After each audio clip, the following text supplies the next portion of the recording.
phenomenal, man. Been having an amazing year. It's been great, man. It really.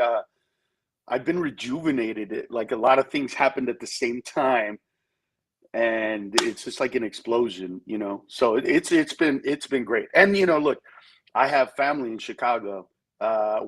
Three of my sisters used to live there, and now only one of them is left. But yeah, it's like it's a home away from home for me.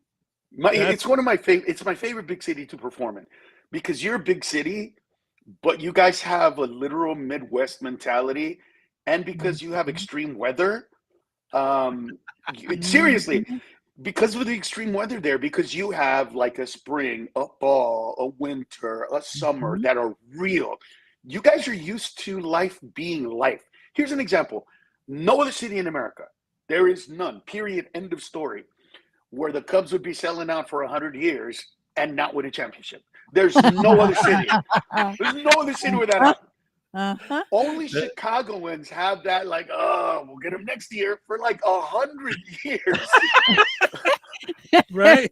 That is true. By the way, Carlos going to be at the Improv in Schaumburg all weekend long. Tonight you got shows 7 and 9:30. Tomorrow 7 and 9:30, and then Sunday 7 o'clock. The Improv. What a great room there in Schaumburg, right by Woodfield Mall. And some of those shows only have like literally 5-10 tickets left, so you guys better hurry up and get them. Like, there's not really that many tickets left. And you can grab the tickets on Carlos's website as well, carlosmencia.com. So you said a bunch of things happening all at once. You're on this tour. What else is happening with you? So, you know, so I've been trying to figure out where the mentality is, you know, for comedy today, because comedy, you can't just go up and tell jokes anymore. You can't just go up and be funny anymore. And so what happened was, one of the things that occurred was a friend of mine invited me to an LGBTQ show. And I really, really had a great time. But in the middle of the show, I kind of got upset. I got upset because they were saying all the things that I want to say, or at least talking about certain subjects that I want to talk about, but I'm not supposed to talk about. And I went, well, wait a minute. Why can't I talk about this, but they can?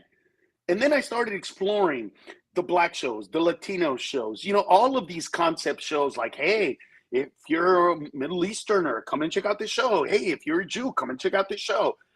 And I thought to myself, wait a minute, why is it okay for them to tell those jokes, but not me? So I got to be Black to tell a Black joke? I got to be gay to tell a gay joke? That's not what America's been fighting for. We've been fighting to be equals so that we all come together. This is crap. I will not be a part of this anymore. And ever since I diverted from that and told people, like, this is a hypocrisy, don't come to my show when you go to those shows and laugh at those jokes, and then come to my show and pretend that, like, oh, you went too far. You guys went so far yesterday. So that, but they did. I mean, look, listen, watch, go and watch like an Asian show. Asian comedians do the most racist thing that no other comedians can do. When Asian comedians do impressions of other Asians, I'm not kidding, they squint their eyes more. You gotta be kidding me, bro. And I can't even do, you know what I mean? Could you imagine if I went up on stage and pulled my eyes and pretended to be Asian? But that's what they do when they do impressions of other. And I went, because it's fun, because it's funny. And then it hit me. People forgot what comedy is. People, you know, you guys hear it all the time. You know, this comedian said something offensive. We don't say it. We're comedians. Everything that we do, everything that I do is intended to make you laugh, to make you have a better time. For you technical people out there, I literally want you to laugh so hard that dopamine and serotonin are released into your body, creating a literal state of euphoria. That's what I'm trying to do to you. And for anybody to turn that into something bad, like, that's it. You know what I mean? That's horrible. And this is why I love your city, because you guys never cared that you were losing. It was about the experience of going to the game. And that's what is lost in comedy now, that it's the experience of coming together. It's the experience of when I say, oh my God, when I was a kid, my mother had 18 kids, and everybody under 30 going, "Oh my God, how many kids?" And everybody Were you over all 40 fed? going, Right. "Oh my God, I remember Jennifer had 8. That's a lot, but you had 18." And that whole I love that idea to be able to communicate that stuff. And ever since I've been doing this and this kind of release happened in me, I started kind of expanding on doing, now I do jokes about not just everybody, but they're coming to the show. I started doing a lot of stuff about LGBTQ and about, having a disability, and kids with disabilities are coming to the show now. Like now, all of a sudden I look into the audience, there's 3 wheelchairs and somebody with cerebral palsy, or, you know what I mean? Like people come and they want me to talk about them, or to at least acknowledge that they're there in the show, because they're like, hey, like we're here so you could talk about us. You talk about everybody else. Talk about us too. That's what we're here to do. And that is so rewarding, because it's the opposite of what people say comedy is supposed to be. Hey, when you do jokes about people in wheelchairs, man, people in wheelchairs are going to get offended. No, when I do jokes about people with wheelchairs go, "Oh my God, Carlos did a wheelchair check? Let's go check out Carlos." And they come to the show, and then I do a joke about them. People feel uncomfortable at first, like, "Oh my God, they're here." And then once the kids in the wheelchair start laughing, then they're like, "Oh, it's okay to laugh." And then it becomes communal again. And then we all just have fun.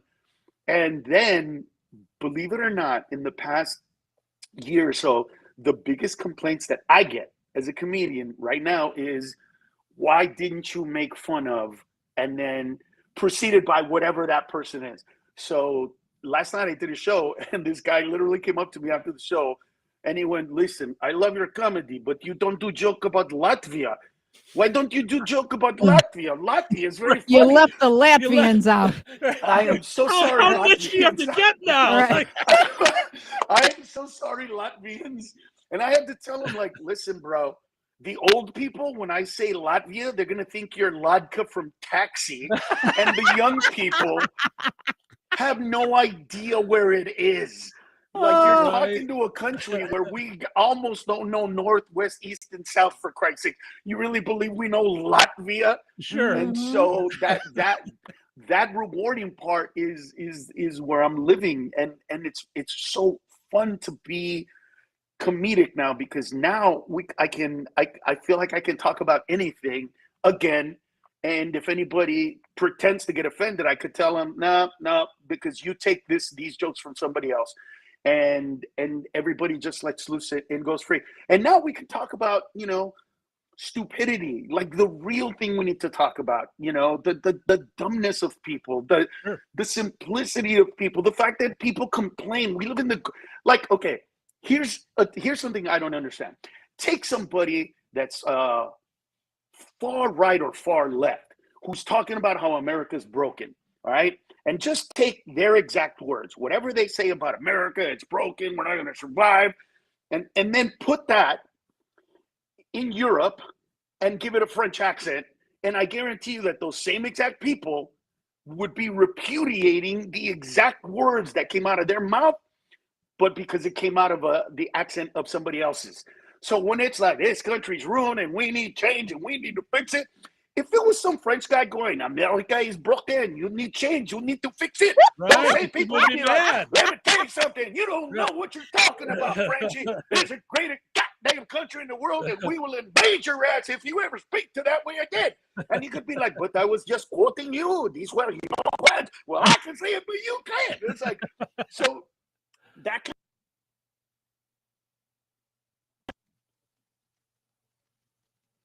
Oh, we lost you. We lost you. Your mic cut out.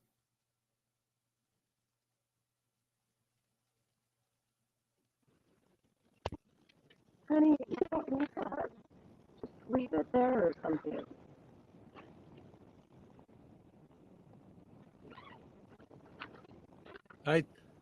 Carlos, your Bluetooth, I think, cut out. I think your Bluetooth got disconnected. Nope. I think it's your Bluetooth. Oh, there you are. Can hear you now. Got him. There we go. I think your Bluetooth got it. All of a sudden, we were hearing some woman talk to a kid. Oh, you know what happened? I know what happened. So my She phone turned was the car on. That's what happened. My wife turned the connected to- car on. Oh, so you guys are talking. Isn't that great? Oh we're my God. talking with Carlos Mencia and his wife this morning. I am so glad I was not doing a Jeffrey Tubin at that moment. Yeah, it would have been embarrassing. Carlos is currently on the No Hate, No Fear tour. He is going to be at the Improv in No Hate, No Fear. He'll be in at the Improv in Schaumburg all weekend long. You can get your tickets at carlosmencia.com. Cheryl, do you have a question? I was just going to ask you because years ago I was in Vegas and I Mhm. saw Don Rickles Yes. and he made jokes about everybody. Uh-huh. And the front row people, he would always go, "Oh, where are you from?" And there were a French couple. They all got up and left. Has Oh, anybody wow. got? I know they got up and left, and yikes! Right. What do you expect when you go see Rickles? This is So what you're gonna get. do people have a problem with this, or are they good with it? Like, have you? They're good with it because when I tell people, like, it's in the form of a joke, right? What I told you guys. So what I do is I tell people, go see an LGBTQ show. And then I say, go see an urban show, go see a Latino show, go. And I point out the difference between each one, jokingly, of course. Right. But then when I get to the part where I say, you know, look, and listen, I'm just saying LGBTQ because that's the first group I brought up, right? But if you're an LGBTQ member and you get offended at what I'm saying, the truth is that it's not me who's the problem. All these groups are asking for equality, right? Latinos, blacks, we all want equality. But in this specific instance, we don't give it. Because what I'm basically saying is, oiga, gente, vengan a venir conmigo para hacer un show latino. White people not invited. Like, that's not the way it works for me. And so when I tell people, like, hey, listen, you wanted equality, you got it. I'm going to make jokes about everybody, and my jokes are intended to make you laugh. Even if jokes are bad. Like, I don't understand how you could take it to such a bad place when the intent is pure. And people, somehow people think that we like offending people. No comedian writes a joke that even wants to offend one person. Like, this is literal. You could take 5 of the best comedians right now, alive today, and put them at the Rosemont Theater and sell it out and pay one person in the first 1 or 2 rows in the middle to not laugh at any joke. Every one of those comedians will go up on stage, have an amazing set, get a standing ovation, and get off stage and say this. Hey, guys, did you see that one dude that didn't laugh at any of the jokes? Yep. And the other comedians will be like, oh, my God, was he wearing like a brown thing with kind of a, yes, that guy. What the hell was wrong with him? And then the next comedian will go on and go, I'm going to make him laugh, you'll see. And then he'll get off and go, oh, my God, I could not get anything out of that guy. By the 4th or 5th comedian, they will start talking to that guy to find out what's wrong with him. Right. Why aren't you laughing? Because that's how much we want to make people laugh. And so my point is to turn that into something bad.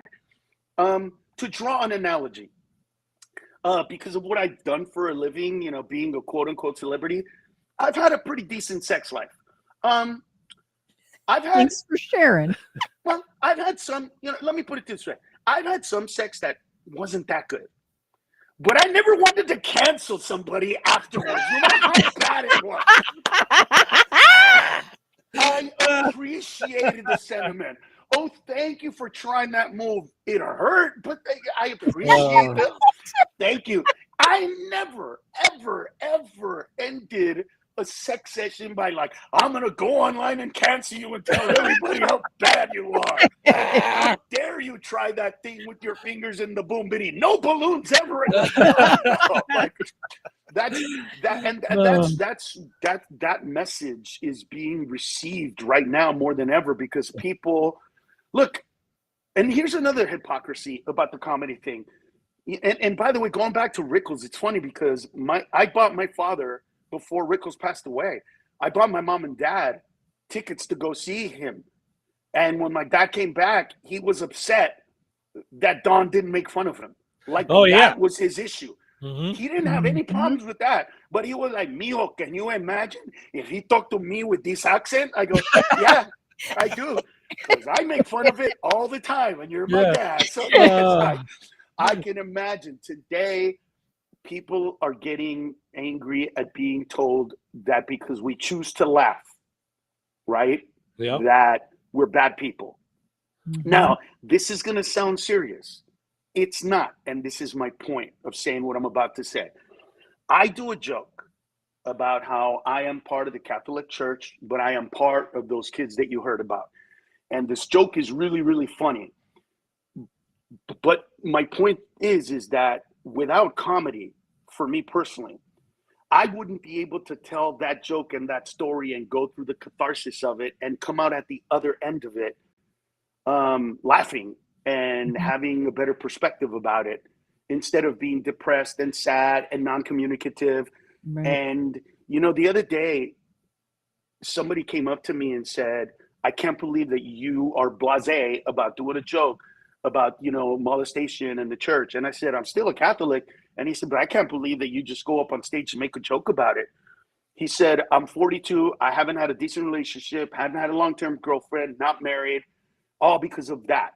And I looked at him and I said, listen to what I'm saying to you. Know that it's coming from the best place in the world. You're still being abused by that priest. You're allowing him the, yep. You Yep. are allowing that man to destroy your life, and you deserve a girlfriend. You deserve a wife or a boyfriend or whatever it is. You deserve happiness. You didn't do anything wrong. You were a child. I was a kid. I was 10 years old. That's it. That's all I have to say. Nothing else. It's life. It happens. We move on. But I refuse. I refuse to be a victim my entire life. I'm a survivor. I'm not a victim. And I think that a lot of people forgot that that's what comedy does. Let's take it to the most rudimentary place. We're hanging out with our friends. We trip and fall. Mhm. It's not funny at that moment. It isn't. Let's even take one. We're all walking. Somebody turns around. Boom. Hits a pole, you know, on the street. Right. And a little tooth gets chipped. That day is not funny at all. But if those are your real friends, depending on the kind of friends you have, whether it's a week Sure. or a month Month. or years later, Hmm. that story is going to be hysterical. Yes.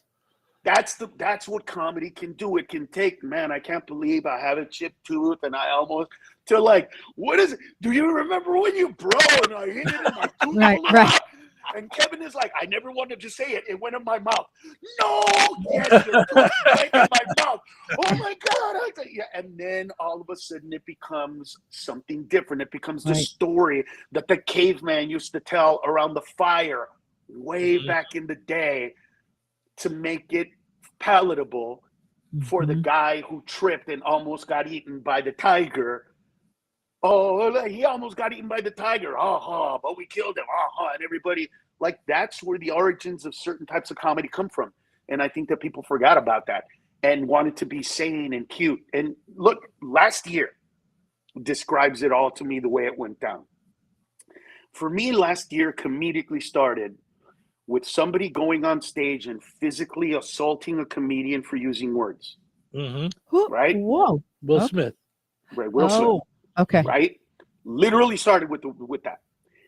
Ended comedically for me last year, the Golden Globes, where, and by the way, good friend of mine, very funny guy, but Joe Coy's set went the way it went because Mhm. he was afraid to offend anybody in that room. He So was we've had afraid. Joe on the show like 5-6 times over the years. So you know And how funny he is. I watched that. So just to give you a little perspective, I've done stand up myself since 1999, and I watched that and I went, Joe looks uncomfortable on stage for the first time ever. I've Mhm. never seen him look uncomfortable, and he looked like uncomfortable because of how censored he was. Correct, because we've been told that we can't, you know what I mean, that we can't make fun of, and think about like what somebody was offended by. He said, which is true, that they basically show Taylor Swift a lot on NFL Mhm. games. That's Right. basically what the joke was. Right. and somebody said that there was offense to it. So now there's offense to the truth. The truth is that that's what happened. Yep. Like, I'm watching the Super Bowl and they cut to her at least 10, 15 times, Sure. which I don't care, by the way. But Right, if I but do they a do. joke about that, right? But if I do a joke about that, wait, were you going to get mad? Like, what now? I can't talk about the sun? Oh, the sun came up. No, it didn't. I refuse. I don't identify with the sun. I don't care what you identify with. I don't care what you want me to call you. I don't care. I don't care about any of that. Truth is where it used to be. But here's the problem with truth in America today. Today, America is not about truths. Today, America is about feelings. It's about how I feel. That's why intelligent people have a very hard time in America today. Because here's how it goes. Hey, let's have a discussion about blankety, blankety, blank. Okay, let's do it. Well, I'm going to tell you some numbers because I'm a numbers guy and I like the truth. Numbers say the statistics show this and the percentages are that. And then the other person goes, where did you get those numbers? I don't believe those numbers. Who got those numbers? How am I supposed to believe in those numbers? Yeah, whatever. Because they feel like it's wrong. They feel like it is. And it started when we gave participation trophies to children. And instead of teaching them how to fail, how to deal with losing, how to deal with life, how to deal with a cold ass winter, how to deal with living in Chicago and walking outside and going, you know what, it's cold, but not that bad. Right. Walking half a block, turning a corner and going, oh my God, what happened? It hurts. Why did it get this cold around the corner? Yeah. Ah! It's that. They don't know that. They don't understand that. And so sometimes in comedy, I have to literally Chicagoize audiences at first so that they can be okay with the laughter later. It's really that, because we allowed people to feel like their feelings are important. And so when we gave participation trophies, it didn't end there. There's a reason that today we have to call coffee makers baristas. Why? Right. Because no, I don't want to be a coffee maker. How dare you call me a coffee maker? I'm not a coffee maker. Hey, you're a barista. Oh my God, I'm a barista. I didn't know. I thought I was a coffee maker. I don't want to be a secretary. You're not. You're a personal assistant. Oh my God, thank you. I'm gonna assist you. Hey, bartender. I'm not a bartender. I'm a mixologist. Mixologist. My apologies. Will you mix me a drink? Like, everything is like, I remember as a kid and a teenager, every job that I got, there was just one vice president in every one of those companies. Now, every one of those companies has 8 to 15 vice presidents who, by the way, do not make VP money. There's one VP and a bunch of people that have titles that do not make that kind of money, but they have the title because, you know, it's about rewarding them. It's about, hey, feel good. Nobody, and how they feel. Yeah. And how they feel. And today, people, like, listen, I love America. I think America's the greatest country in the world. I think people take it for granted. You know what I mean? Like I tell people, America's so amazing. We have fat, poor people. Just put that in. We have fat, poor people. Understand that. Understand that that is mathematically impossible. And for anybody listening to this that didn't understand what I'm saying, go to Northwestern University, walk into the math department, find the smartest person in that department. Don't freak out. It's going to be easy. He's Asian. Find the smartest person in that department, look at him in the eye and say, America has fat, poor people. Can you figure out this equation? And everyone in there would be like, this makes no sense whatsoever. Right. How can this man be fatter than the amount of money he has to purchase the food to make him fat? That is where Americans live. We go camping in this country. That is how amazing America is. That once a year, we literally get tired of how easy and comfortable our American lives are. We pack up some stuff. We go out to the middle of the woods and literally pretend we're homeless for a weekend. That's how amazing America is. We pretend that we don't have a house. We walk because we pretend we don't have a car. we just have to take a step back. And you know Yeah. what? If the worst thing that happened in your life is that a comedian told an inappropriate joke, you Right. shouldn't be angry. You should be grateful. And if you don't understand that, just turn on the news and look at all the bad things happening around the world, the wars, the fighting, the conflicts, and then go, but my problem is bigger. Carlos Mencia did a joke about humiliation accent. Oh, we're talking with Carlos Mencia this morning. He's going to be at the Improv in Schaumburg all weekend long. You can go tonight, tomorrow, Sunday. Get your tickets at carlosmencia.com. Carlos, before we wrap up, I know that you did a TV show. You kept doing stand-up the whole time. I know we've talked this morning all about stand-up and how important it is to you and how important it is to go out and do a show and make sure everybody has a good time. I wanted to get your take on Nick Swartzen. You hear about his show in Colorado? Apparently, Well, that's just him being irresponsible. I mean, but that being said, I accept his apology because, first of all, when I fly, not even if I'm going to high altitude, that takes it to another level. Mm-hmm. But let's say that I fly at 6 o'clock in the morning and I get a flight to Chicago, land at O'Hare. So it's a 4-hour flight plus 2 hours, about a 6 hour. So I leave at 6, land at about 12:30-ish. If that night I have 2 drinks, just 2, I will be pretty drunk. The next day, I can have 5 drinks, right, and not be as drunk as that. So just the pressurization does that to my blood. If I fly to Aspen, 1 drink, and I'm pretty hammered. Now he was also doing cannabis, so the fact that he flew and he did cannabis and he mixed it, and I don't know if he did anything other than that. I'm taking his word for it. But if he did do something else, then it took him to a whole nother level. I don't drink before I go on stage. Right. People offer me drinks almost every single show, you know, as I'm walking through the audience. Hey, take a shot with me, maybe after the show or during the show, because I don't want that to happen. When I'm on stage, people sometimes will send me drinks. Yeah. And I'll put them aside and go, I'll drink it after my obligatory 45 minutes. I get paid to do 45 minutes. I'm going to give you an honest 45 minutes because people at clubs think that because they're buzzed or drunk, that if I am, it's going to be a funner experience. What they don't understand is you're literally asking the bus driver to take shots. I work for club owners that send shots up on the stage, and I'm like, what are you doing? I'm trying to work. Exactly. Because they think that our job is easy. Yeah. They think that our job is mindless. It is not. And by the way, good for people to learn that lesson through Swartzen. You know what? Yeah. We're not good at our job when we drink, just like you're not good at your job when you drink. It's the same exact thing. Absolutely. Could you imagine you guys coming in drunk in the morning and not caring about, well, we need a break. I don't need a break. I want to play a song. And then all of a sudden you're like, I want to listen to Brahms. And you play Brahms. And we're like, what is he doing?